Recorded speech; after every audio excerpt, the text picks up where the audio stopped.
इस कार्यक्रम के पुण्यार्चक हैं गुणायतन परिवार। गुणायतन परिवार द्वारा भोपाल में बड़ी सार्थक पहल की गई है, जिसमें बच्चों को संस्कार युक्त और गुणवत्तापूर्ण शिक्षा देने का मौका मिल रहा है। ये बच्चों की व्यवस्था की गई है, जिसमें 6वीं 7वीं के बच्चे इस साल लिए जाएंगे और 11वीं 12वीं और सीए फाउंडेशन के बच्चों को यहाँ रखा जाएगा। ये मेधावी छात्रों को प्रावीण्य के आधार पर उसे प्रविष्टि मिलेगी। पूरे देश भर से प्रविष्टि आएगी। प्रत्येक कक्षा में मात्र 30-30 बच्चों का ही चयन होगा और चयनित बच्चे वे होंगे जो अपनी प्रतिभा के बल पर चुने जाएंगे और उनको एक प्रकार की स्कॉलरशिप दी जाएगी। ये छात्रवृत्ति के तहत पढ़ेंगे। गुणायतन के समाज कल्याण की दिशा में एक बहुत अच्छी पहल है और ये सार्थक पहल है। इसकी शुरुआत भोपाल से हो रही है। ये भोपाल वालों के लिए बहुत गौरव का विषय है। इसके लिए गुणायतन के साथ विद्यासागर इंस्टीट्यूट और सेज और एपीटी, इन तीनों को भी मैं बहुत बहुत आशीर्वाद देता हूँ।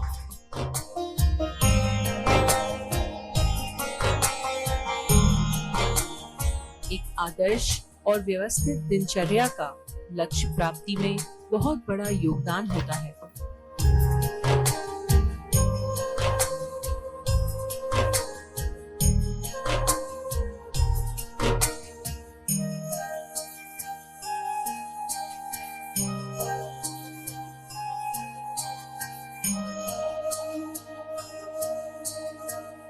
कल मैंने बात की थी भाव, भक्ति, सेवा और पूजा की। जीवन में इन चारों की बहुत ज़्यादा महत्ता है।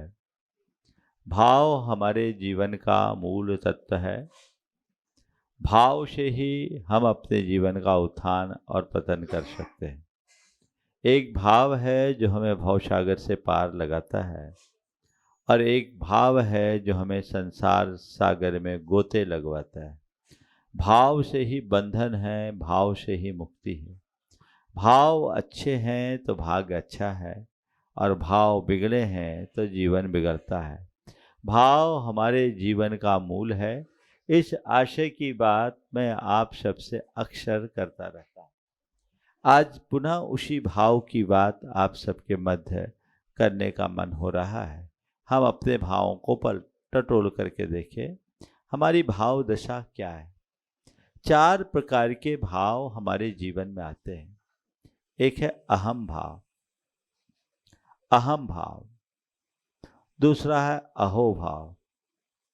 तीसरा है भक्ति भाव और चौथा है क्षमता भाव। अहम भाव, अहो भाव, भक्ति भाव और क्षमता भाव। सबसे पहली बात है अहम भाव, जिसमें मनुष्य 24 घंटे मगन रहता है। छोटी छोटी बातों में व्यक्ति विक्षुब्ध हो जाता है। अगर हमें कोई बात थोड़ी भी प्रभावित करती है और उससे हमारे मन में उद्वेग आ रहा है तो समझ लेना ये कहीं न कहीं हमारे अहम की परिणति है। प्राय किसी भी व्यक्ति से कहें तो वो अपने आप को अहंकारी मानने को तैयार नहीं है, अपने अहम भाव को स्वीकार करने के लिए राजी नहीं होता। लेकिन हम गहराई से उतर करके देखते हैं तो पाते हैं कि 24 घंटे में ज़्यादातर समय मनुष्य का अहम भाव में बीतता है। अहंकार का मतलब केवल ये नहीं कि अपने आप को बड़ा माने। हम घमंड के रूप में अहंकार को देखते हैं, ये तो अहंकार का बड़ा उथला रूप है। अहंकार का मतलब है जब मनुष्य के मन में कर्तृत्व की भावना आ जाती है, वहाँ अहंकार आ जाता है। और ये अहंकार का भाव जहाँ आता है वहाँ सब प्रकार के मनोविकार प्रकट हो जाते हैं। हमारे हृदय में क्रोध, क्षोभ, ईर्ष्या, राग, द्वेष, मोह, वासना के जो भी विकार हैं वे सब इसी अहम भाव की परिणति है।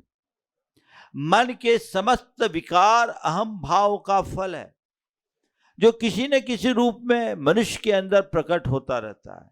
और ये अहम भाव की उत्पत्ति हमारे अज्ञान के परिणाम स्वरूप होती है। अहम भाव प्रकट कैसे होता है? अहम है क्या? मैं कुछ हूँ, इस मान्यता का नाम अहम है। और मैं कुछ हूँ, इस मान्यता की पुष्टि के लिए जो कुछ भी होता है सब अहम भाव होता है। हम 24 घंटे करते क्या हैं? हमने अपने आप को कुछ मान रखा है। मैं क्या हूँ? मैं एक मुनि हूँ, मेरी बड़ी प्रतिष्ठा है, लोक में मेरा एक अलग आदर सम्मान है, मेरे बड़े मुनियों में एक गिनती होती है, मेरे हजारों भगत हैं, एक आवाज़ और एक इशारे में बहुत सारे लोग मेरे चरणों में निछावर होने लगते हैं। मेरे मन की ये कल्पना मेरे अहम भाव की अभिव्यक्ति है। ये अहम भाव की अभिव्यक्ति है। हर मनुष्य अपने अंदर उतर करके देखे कि उसके भीतर अहम भाव कैसा पल रहा है। वो अपनी काल्पनिक छवि को अपनी वास्तविक छवि मान बैठता है और पूरे जीवन उसी की पुष्टि में लगा रहता है। सारा जीवन उसकी ही पुष्टि में खपा देता है। वो पुष्ट होता है तो उसका अहम और अधिक तृप्त होता है, बलवान बन जाता है। और यदि उसकी पुष्टि में बाधा आती है तो मन में अनेक प्रकार का क्षोभ, क्रोध, लोभ, प्रपंच जैसे दुर्भाव उत्पन्न होते हैं। इन्हीं के कारण ईर्ष्या, जलन, कुलन के विकार उत्पन्न होते हैं और इन्हीं के कारण मनुष्य वासना के विकृति में फंसता है। ये अहम भाव है। जब तक ये पनपता रहेगा जीवन बिगड़ा रहेगा। संत कहते इससे बाहर निकलो, जानो तुम हो कौन, अपने स्वरूप को पहचानो। ये तो तुम्हारी एक मन की कल्पना है, तुमने अपने आप को मान रखा है। वस्तुतः अपने भीतर उतर करके देखो, तुम जो हो वो परम तत्व है और जो तुम हो वही सब है। जो तुम में है वही सब में है। तुम चैतन्य स्वरूप एक आत्मा हो जिसमें न कोई बड़ा है न छोटा, न ऊंचा है न नीचा, न अच्छा है न बुरा, न सुंदर है न असुंदर, न रूपवान है न कुरूप, न पंडित है न अज्ञानी, न धनी है न निर्धन, न राजा है न रंक। जो है सो है। लगता है अरे उसने मेरी इंसल्ट कर दी। लग रहा है किसकी इंसल्ट करी? किसकी कर दी? हाँ, मैं कौन हूं? मेरी इंसल्ट करने वाला आज है कौन? जब मुझे शब्दों से जांचा ही नहीं जा सकता, मैं शब्द रूप हूं ही नहीं, तो किसी के शब्दों का मुझ पर असर क्या? सामने वाले के प्रतिकूल वचनों और व्यवहार का असर हम पर तभी होता है जब हम उन्हें पकड़ते हैं। और ये पकड़ना कब होता है? जब हम अपने आप को तद्रूप मानते हैं। मान लीजिए अभी कोई व्यक्ति आपका नाम है और आपकी जगह किसी और का नाम पुकारे, आप सुनोगे क्या? बोलो। रामलाल को श्यामलाल बोल के पुकारे तो रामलाल का ध्यान जाएगा क्या? हाँ, नहीं ना। क्यों? मैं रामलाल हूँ, श्यामलाल हूँ नहीं।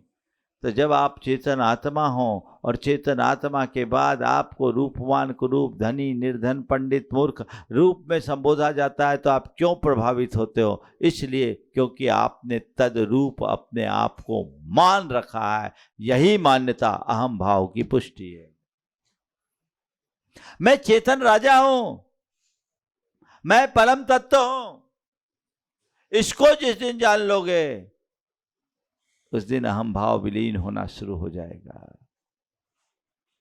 ईगो को खत्म करना है तो स्वरूप को पहचानो।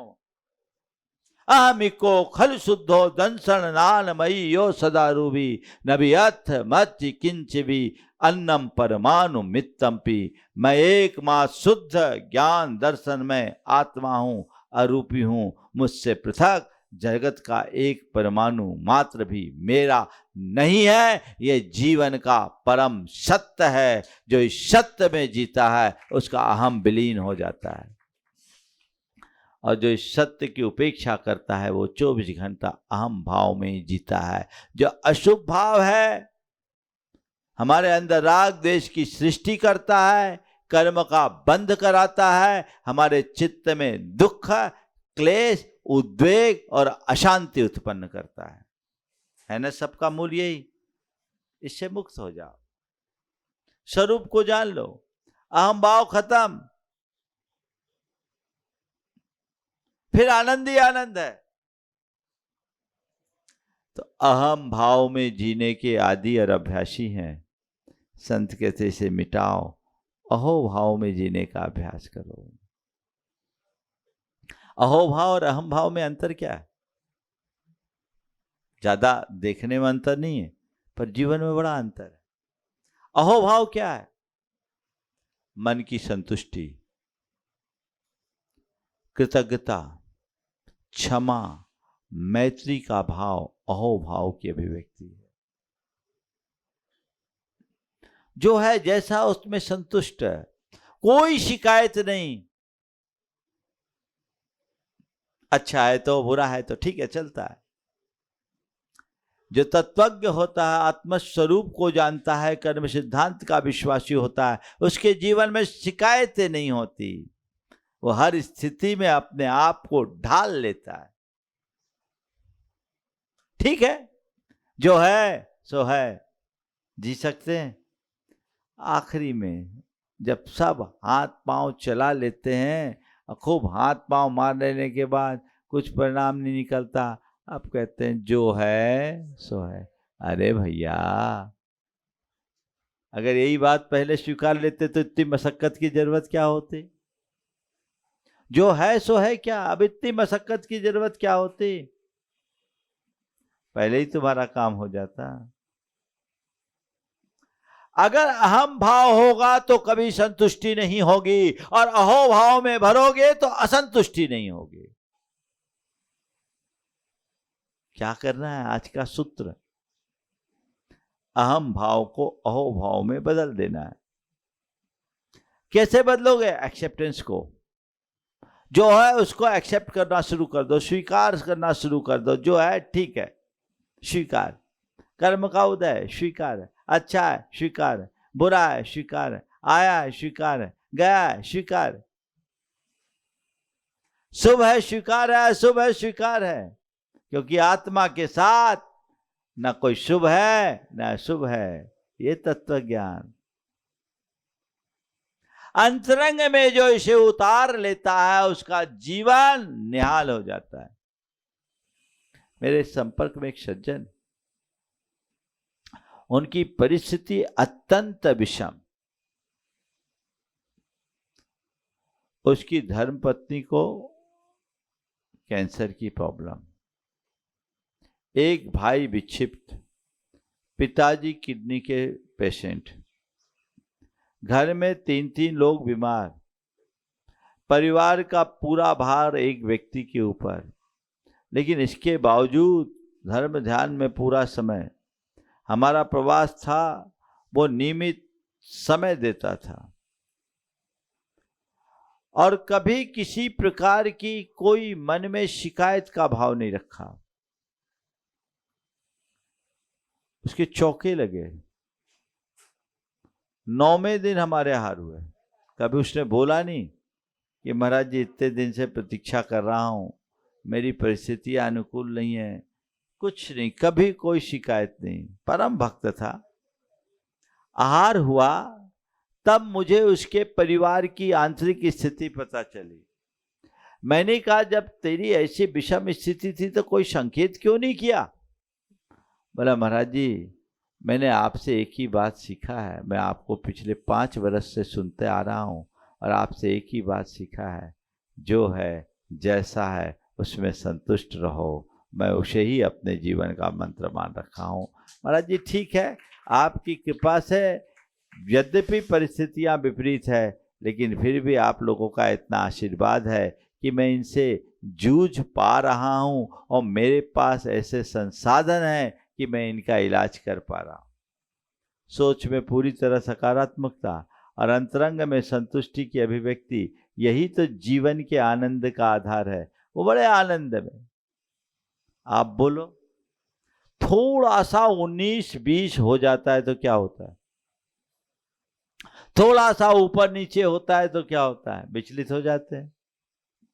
नहीं, आज एक सूत्र बनाइए, अहम भाव को अहोभाव में बदलना है, संतुष्टि रखनी, पहली बात। दूसरी बात, अहोभाव में हम जी रहे हैं कि नहीं, इसको मापने का तरीका, क्षमा। मेरे हृदय में क्षमा का भाव कितना है? मैं लोगों के बातों को पकड़ता हूं या उन्हें नजरअंदाज करता हूं? मेरे प्रति यदि किसी ने कोई दुर्वचन कहे, दुर्व्यवहार किया, मैं उसे पकड़ लेता हूं तो अहम भाव है, और उसे माफ करने की वृत्ति है तो वाह ठीक है, हो गया गलती, कोई बात नहीं, चल रहे, लेट गो। इग्नोर करो, लेट गो करो, इतना ही तो सीखना है। अरे महाराज कैसे कह दे, मेरी बहू मेरा ख्याल ही नहीं करती, सुनती नहीं, आजकल की बहू है तो बड़ी विचित्र है। बहू तो बहू है, ठीक है, वो तुम्हें इग्नोर कर रही है तो तुम उसके व्यवहार को इग्नोर कर दो, बात खत्म। वो तुम्हें महत्व नहीं दे रहे, तुम महत्व पाने की चाह मिटा दो, बात खत्म। सामने वाला मान नहीं दे रहा है, हम मान को त्याग दे तो बात खत्म। वो हमारी सेवा नहीं कर रहे, हम इस अपेक्षा को मिटा दे, बात खत्म। हालांकि घर परिवार में लोगों को एक दूसरे से हिल मिल करके रहना चाहिए। नई पीढ़ी को चाहिए कि वो जिस घर में जाए उस घर को अपना घर माने और घर को इस तरीके से मेंटेन करे कि पूरा परिवार एक सूत्र में बंध करके परस्पर में प्रेम भाव में भर करके जिए। घर में अहोभाव की झलक होनी चाहिए, अहम भाव का क्रंदन नहीं। वो जगाइए, लेकिन ठीक है कुछ है क्षमा, नजरअंदाज। मैत्री का भाव, किसी के प्रति भी मैत्री भाव, प्रेम भाव हो, द्वेष भाव ना हो, अहोभाव। मैत्री भाव का मतलब परहित चिंता मैत्री, दूसरों के हित की चिंता का नाम मैत्री है। हित की चिंता, हित की आकांक्षा यदि मन में जगती है तो मैत्री भाव है। ये अहोभाव की अभिव्यक्ति है।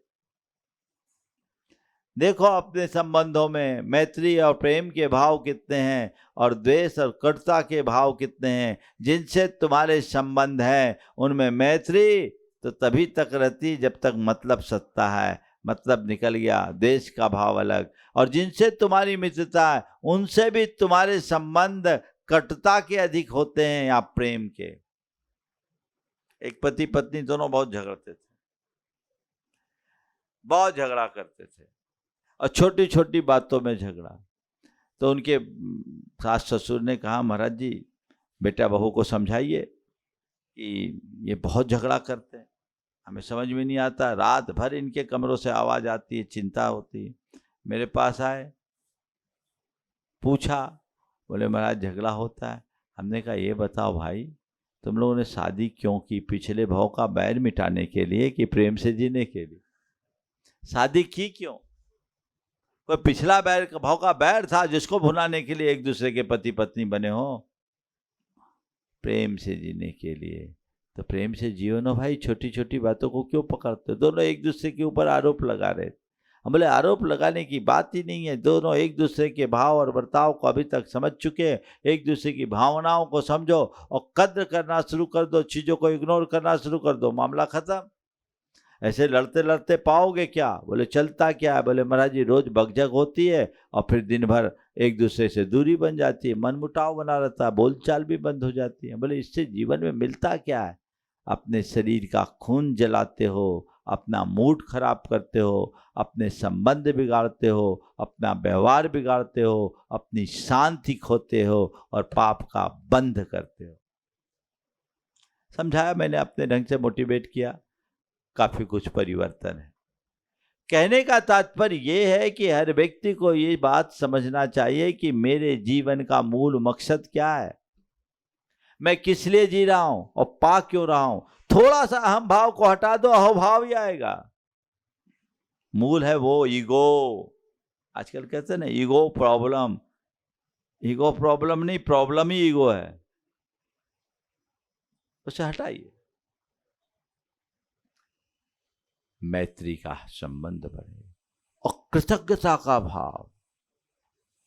अपने आप में कृतज्ञ महसूस करो, कृतार्थ महसूस करो। किसी ने आपके लिए कोई भी सहयोग किया है उसके प्रति आभार और धन्यवाद की भावना होनी चाहिए। आजकल तो मुझे तब आश्चर्य होता है जब बच्चे कहते हैं कि आपने हमें पाल पोस कर बड़ा किया तो कोई एहसान कर दिया क्या, पैदा किया सो पालना ही था। कैसी विचित्र दशा, बड़ा विचित्र हाल है। आज की पीढ़ी के मन में कृतज्ञता का भाव खत्म हो गया। सब यूज एंड थ्रो की प्रवृत्ति में आ गए हैं, गिव एंड टेक की बात आ गई है। ये सब चीजें कैलकुलेटिव है, ये जीवन के अंग नहीं बन सकते। एक दूसरे के प्रति कृतज्ञ होना चाहिए, आनंद में जियोगे।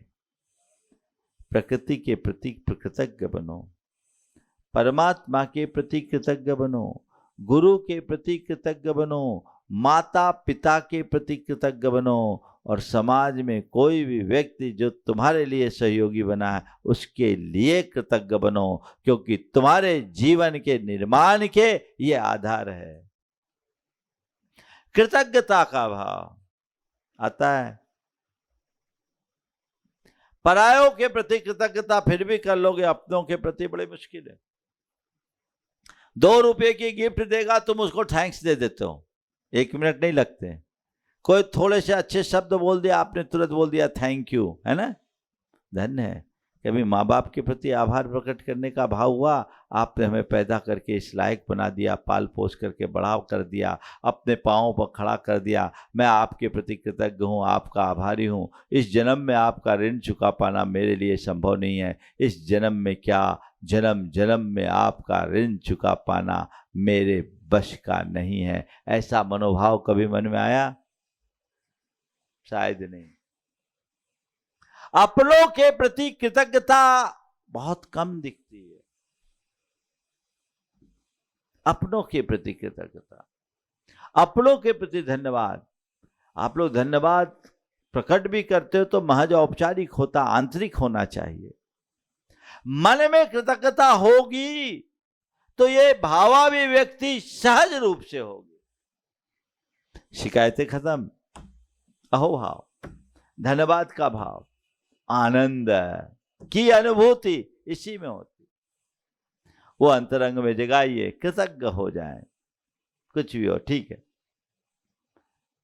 एक भाई मेरे संपर्क में है, डायनामिक पर्सनालिटी, समाज में अग्रणी, व्यापार में काफी सफल, धर्म के क्षेत्र में भी बहुत आगे, सारी दुनिया उसकी प्रशंसा करती।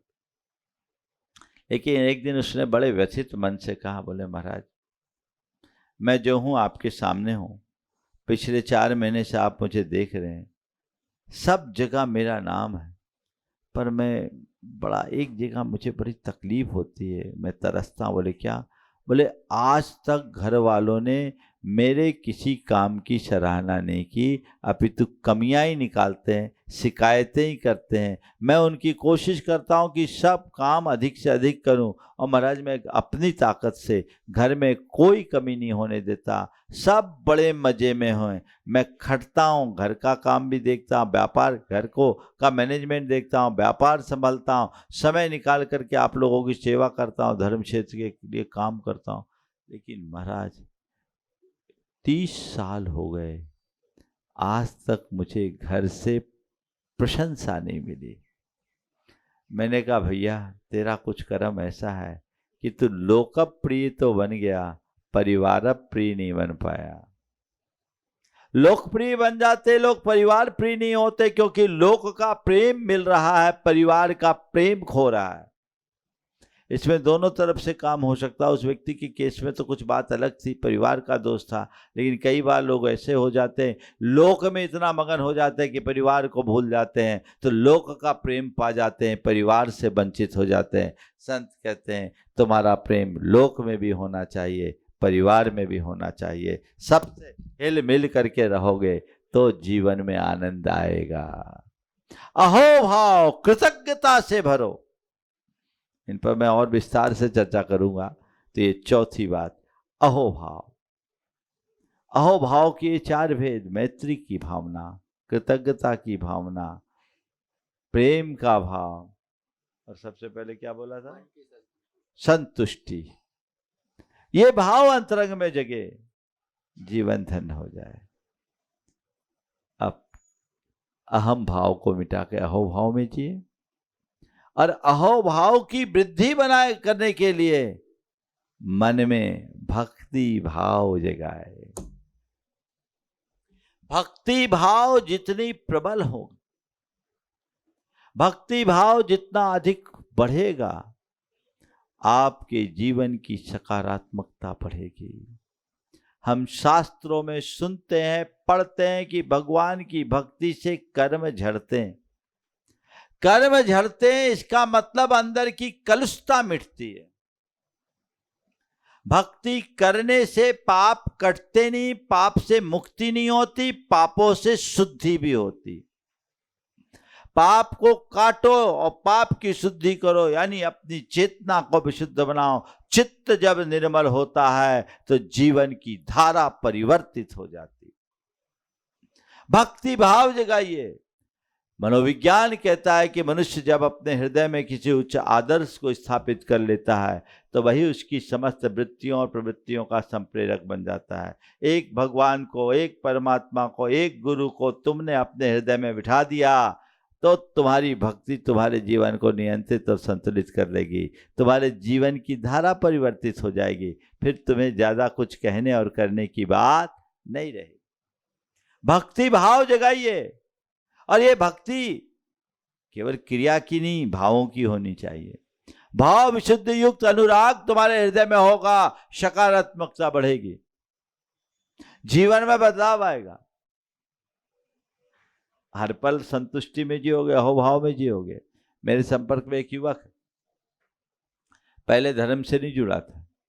मेरे संपर्क में आने के बाद प्रवचनों से प्रेरित होकर उसके हृदय में धर्म करने की थोड़ी रुचि जगी। वो नित्य अभिषेक पूजन करता है और बड़े मज़े में रहता। उसने कहा, महाराज जी, जब से मैंने पूजन करना शुरू किया मेरे जीवन में चमत्कार आ गया। अब मैं शांत रहने लगा हूँ, छोटी मोटी बातों को अब इग्नोर कर देता हूँ। मैं आपके प्रवचन और पूजन को कभी नहीं छोड़ता। बड़ी प्रेरणा मिलती है महाराज, आनंद आता है। और हर चीज़ में अब तो ऐसा हो गया है कि मुझे हर चीज़ों में सकारात्मकता से दिखने लगा है। और उसने अपने जीवन का एक अनुभव सुनाया, आप सब सुनेंगे तो आश्चर्य करेंगे। उसके कपड़े की दुकान, शटिंग शूटिंग का काम। एक महिला उसके यहाँ शर्ट का कपड़ा लेकर के गई और शर्ट वापस करने आई। शर्ट का कपड़ा लेकर जाने वाली कोई महिला हो, कस्टमर हो, और शर्ट वापस लाए, बोलो कोई दुकानदार क्या कहेगा? भाई हम तो कपड़ा दिया, अब शर्ट लेके आए, भगा देगा ना डांट के। बोले महाराज जी, जैसी वो महिला लेकर आई मैंने उसे देखा, आपकी बात याद आई, आपकी छवि आई कि सकारात्मक रहो। मैंने देखा ये महिला हमारी परमानेंट कस्टमर है, हर महीने 20-25 हज़ार का कपड़ा लेती है। ये 300-400 रुपये के शर्ट के पीस के लिए इसको नाराज़ करना ठीक नहीं है।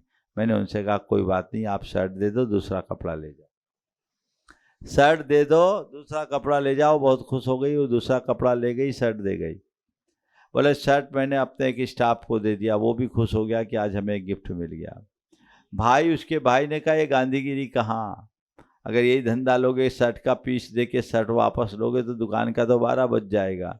उसने कहा भैया नहीं, आप चिंता मत करो, हमने देखा ये 25,000 रुपया, 20 से 25,000 रुपये महीना की ग्राहक, उसको 300-400 रुपये के पीस के पीछे नाराज करना मुझे ठीक नहीं लगा। मैंने कहा ठीक है, कोई बात नहीं है, इतना लॉस सही, हम लोग और एडवर्टाइजमेंट में और दूसरे में खर्चा करते हैं, ये उसी का पार्ट। बोले महाराज जी कमाल हो गया, वो महिला तो मेरी फ़ैन हो गई। अब प्रायः हर तीसरे दिन एक नया ग्राहक लेकर आते। पर उसने जो बात कही, ये तो फायदा उसको हुआ उसकी सकारात्मकता का, लेकिन उसने जो बात कही वो सबसे महत्वपूर्ण ये थी कि यही काम आपसे जुड़ने के पहले होता तो मैं आग बबूला हो जाता। ये परिवर्तन आया पूजन से, ये परिवर्तन आया भक्ति से, ये परिवर्तन आया प्रवचन से। तो ये भक्ति भाव अंतरंग में जगाइए। पूजा पाठ, धार्मिक क्रिया अनुष्ठानों के प्रति रुचि बढ़ाइए। भाव भक्ति से कीजिए, गतानुगतिक बनकर नहीं, रूटीन की तरह नहीं, अंतर मन से जुड़कर करे, बदलाव आएगा। पूजा कर रहे और बदलाव नहीं आ रहा है, इसका मतलब आपकी पूजा यांत्रिक है, मशीन की तरह नहीं। टेप रिकॉर्ड चालू नहीं करना है कि विधि थाणो हो से या मंगलष्टक अरहंतो भगवान तीन महिता से और शांतिनाथ मुख शशि हारी में आके ब्रेक लगा दो, ऐसा नहीं करना। अंतरंग जुड़ाव के साथ तो ये भक्ति भाव जीवन में व्यापक बदलाव लाता है। और चौथी बात समता भाव, सुख में दुख में, संयोग में वियोग में, हानि में लाभ में, शत्रु में मित्र में, मान में अपमान में क्षमता, ये उत्कृष्ट भूमिका है, साधना का सबसे उत्तम रूप। अगर हमने अपने मन में अहोभाव और भक्ति भाव को बढ़ाया, समता भाव में आने की भूमिका बन जाएगी। फिर कुछ भी हो ठीक है, ये बढ़ेगा। सुख हो दुख हो, सुख दुख है क्या, कर्म संयोग का परिणाम, क्षमता से स्वीकार करो। आत्मा में न सुख है न दुख है, वहां तो परमानंद है। अच्छा आया है तो ये भी संयोग, बुरा आया है तो भी ये संयोग, सुख आया है तो भी ये संयोग, दुख आया है तो भी ये संयोग। क्षमता मन में बना के रखो। समता भाव में आनंद है ना, जगाया जा सकता है। अगर दृष्टि तात्विक हो, अंतरंग में अध्यात्म प्रतिष्ठित हो जाए, तो मनुष्य सुख दुख में संभाव का अभ्यासी बन सकता है।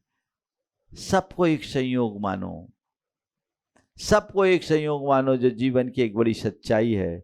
यदि उसे हमने मान लिया, जान लिया, तो जीवन में व्यापक बदलाव घटित हो सकता है और उसी के बल पर जीवन निहाल हो सकता है। अंतरंग जगाइए, जीवन में परिवर्तन लाने का ये मंत्र है। देखिए सुख दुख में समता कैसे होती, दृष्टि अगर बराबर हो जाए, सुख में दुख में, संयोग में वियोग में, हानि में लाभ में, मान में अपमान में, ये क्या है, ये सब चीजें कर्मजन्य संयोग का परिणाम है।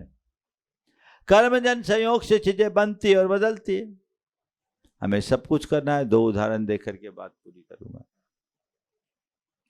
अपने घर में बहुत तरह के मेहमान आते हैं, आप सबका सत्कार करते हो। घर में चाचा आए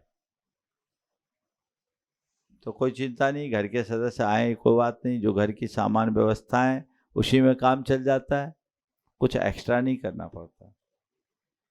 और चाचा आते हैं, जाते समय कुछ दे कर जाते हैं।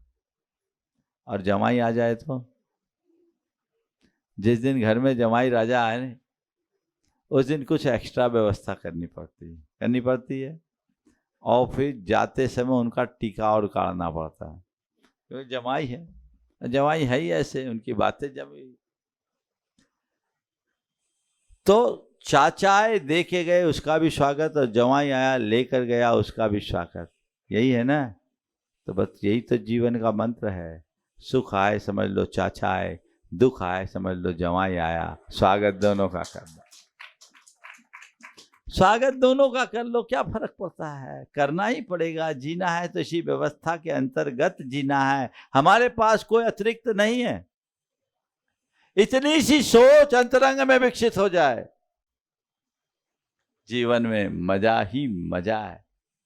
फिर कुछ कहने जैसा नहीं रहेगा, फिर कुछ करने जैसा नहीं रहेगा। बदलाव नहीं, ठहराव आएगा।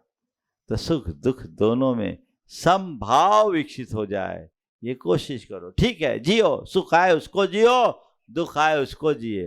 होकर सुख में मग्न न फूलूं, दुख में कभी न घबराऊं।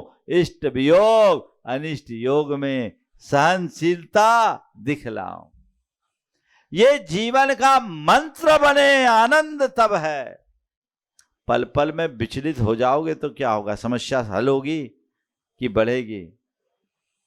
अपना सुख दुख आप ही भुगते, हमें कोई दूसरा भुगतने वाला नहीं है।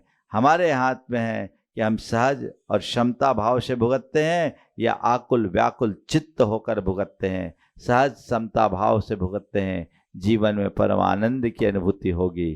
और आकुलता व्याकुलता से भुगतेंगे तो जीवन में दुख ही दुख होगा। समता भाव अपने जीवन में आना चाहिए। मेरे संपर्क में एक सज्जन है जिनको व्यापार में बड़ा लॉस हुआ, बड़ा भारी लॉस। उनके मित्र ने मुझे आकर बताया, बोले महाराज जी थोड़ा आप आशीर्वाद दे दो, आपका संदेश मैं वहाँ पहुँचा देता हूँ। उनको बहुत बड़ा नुकसान हुआ, मुझे बड़ा विकल्प है। तत्वज्ञ था, उसे फ़ोन लगाया, मेरा संदेश पहुँचाया। बोले महाराज जी आशीर्वाद दे रहे हैं, कहीं घबराओ नहीं। उसने जो जवाब दिया, बोले महाराज से कहो ये सब तो चलता ही रहता है, वो इतना आशीर्वाद दे कि मैं स्थिरता बनाए रखूं। जो जाना था सो चला गया, मेरा था क्या जो जाएगा। ये बात। और उस आदमी को 75 करोड़ का नुकसान हुआ था एक झटके में, छोटा मोटा नुकसान नहीं। लेकिन 75 करोड़ का नुकसान झेलने वाला व्यक्ति इस माद्य के साथ जी रहा है कि महाराज से कहो कोई चिंता न करे, ऐसा आशीर्वाद दे कि मैं स्थिरता रख सकूं। जो जाना था सो चला गया, मेरा क्या था जो जाएगा। और हकीकत है ना। और चला गया चला गया चला गया, धन गया सो गया, चैन तुम और खो देते हो। स्थिरता जीवन में आनी चाहिए, इसी में आनंद की अनुभूति होगी, इसी से हमारा पथ प्रशस्त होगा। तो ये जीवन में आए, अहो भाव अहम भाव मिटाए, अहो भाव जगाए, भक्ति भाव बढ़ाए और समता भाव में जीने का अभ्यास जगाए। इसी भाव के साथ यहीं पर विराम। बोलिए अहिंसा परमो धर्म की।